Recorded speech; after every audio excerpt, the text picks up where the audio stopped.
নমস্কার দর্শক বন্ধুরা, আমি অ্যাস্ট্রোলজার প্রভাস শাস্ত্রী।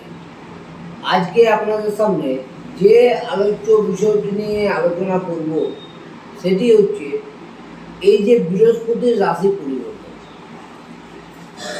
আপনারা এতদিন সকলেই জেনে গেছেন যে বৃহস্পতি এখন বর্তমানে কর্কট রাশিতে পদার্পণ করেছে।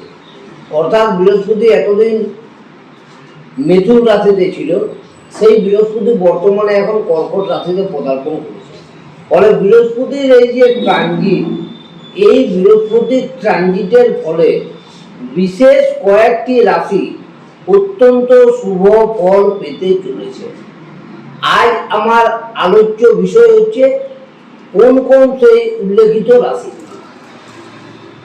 আমরা সকলেই জানি, বা যারা জানেন না তারা এই অনুষ্ঠান থেকে অবগত হন যে বৃহস্পতি গ্রহটি যখনই লগ্ন সাপেক্ষে দ্বিতীয়ভাবে অবস্থান করে, লগ্ন সাপেক্ষে পঞ্চম ভাবে অবস্থান করে, লগ্ন সাপেক্ষে নবম ভাবে অবস্থান করে, লগ্ন সাপেক্ষে একাদশ ভাবে অবস্থান করে, তখন এই বৃহস্পতি সচরাচর শুভ ফলদায়ী হয়ে থাকে।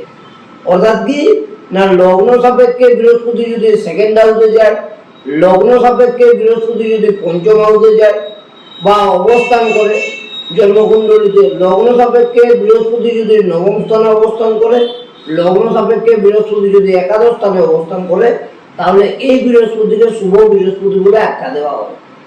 কিন্তু গোচরের যে পরিবর্তন, এই গোচরের পরিবর্তনটা আমরা কিন্তু চন্দ্রকে অর্থাৎ আমাদের রাশিকে মান্যতা দিয়ে বিচার করে থাকি।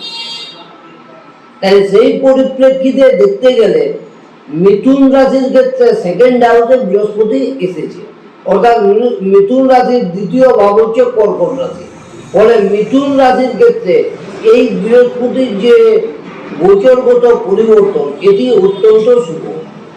এখানে কি হবে, মিথুন রাশির যারা ব্যবসায়ী বা যারা কোনো কর্মের সাথে যুক্ত আছে বা যে কোনো রকম প্রফেশনের সাথে যুক্ত আছে, সেই প্রফেশনের মধ্যে তাদের উন্নতি বা ডেভেলপমেন্ট হওয়ার চান্সেস প্রবল মাত্রায় বিদ্যমান। যারা কোনো স্টেবল ইনকাম করছেন বা সরকারের আন্ডারে কোনো কাজ করছেন, তাদের ক্ষেত্রেও নানাবিধ সুবিধা তারা পাবেন। যদি তাদের বসের সাথে কোনো লিটিগেশন ঝামেলা চলছিল, সেগুলো মিটে যাবে, এবং পারিবারিক কলহ অশান্তি যেগুলো হচ্ছিল সেগুলো মিটে যাবে, এবং যাদের বিবাহ অনেকদিন হচ্ছিল না, তাদের হঠাৎ বিবাহ সুসম্পন্ন হওয়ার যোগ বিদ্যমান আছে। এরপরের যে শুভ রাশি, সেই রাশিটি হচ্ছে কন্যা রাশি। কেননা কন্যা রাশির একাদশ স্থানে বৃহস্পতি পদার্পণ করেছে। ফলে কন্যা রাশির ক্ষেত্রেও কিন্তু নানাবিধ বেনিফিট এরা পাবে। কন্যা রাশির যারা ব্যক্তি তাদের সন্তান লাভ হতে পারে। কন্যা রাশির যারা ব্যক্তি তাদের মনের মধ্যে যে অনেক কিছু ডিজায়ার বা আশা ছিল সেগুলো ফুলফিল হতে পারে, এবং অল ওভার দেখতে গেলে অনেক কিছু ব্লেসিং বা শুভ ফল এই কন্যা রাশিও প্রাপ্ত করবে। এর পরের যে শুভ রাশি সেটি হচ্ছে বৃশ্চিক রাশি।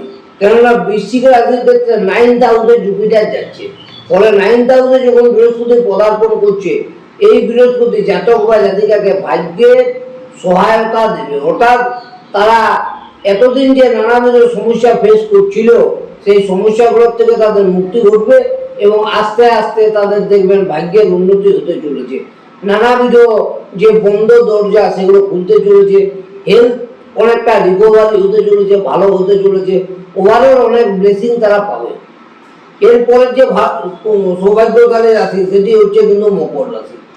মকর রাশির ক্ষেত্রে যেহেতু সপ্তমে বৃহস্পতি পদার্পণ করছে, ফলে তাদের ব্যবসার জায়গা, পার্টনারের জায়গা, তাদের লাইফ পার্টনারের যদি কোনো হেলথ নিয়ে সমস্যা হচ্ছিল সেই জায়গা থেকে রিকভারি হবে, এবং নানাবিধ সুবিধা বা বেনিফিট পাবে।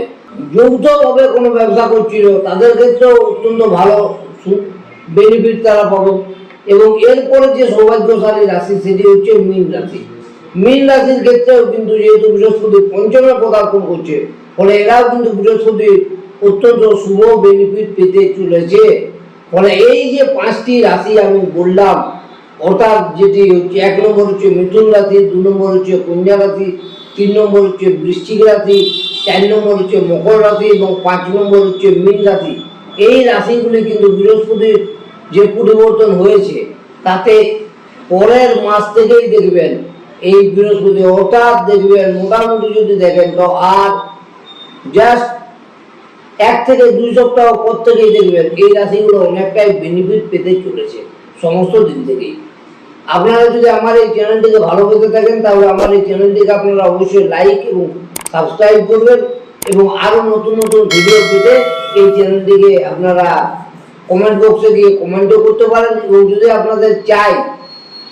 আপনারা চান আমার সাথে যোগাযোগ করতে অনলাইন বা অফলাইনের মাধ্যমে, সেক্ষেত্রে আমার নম্বর দেওয়া থাকবে, আপনারা চাইলে যোগাযোগও করতে পারেন। নমস্কার।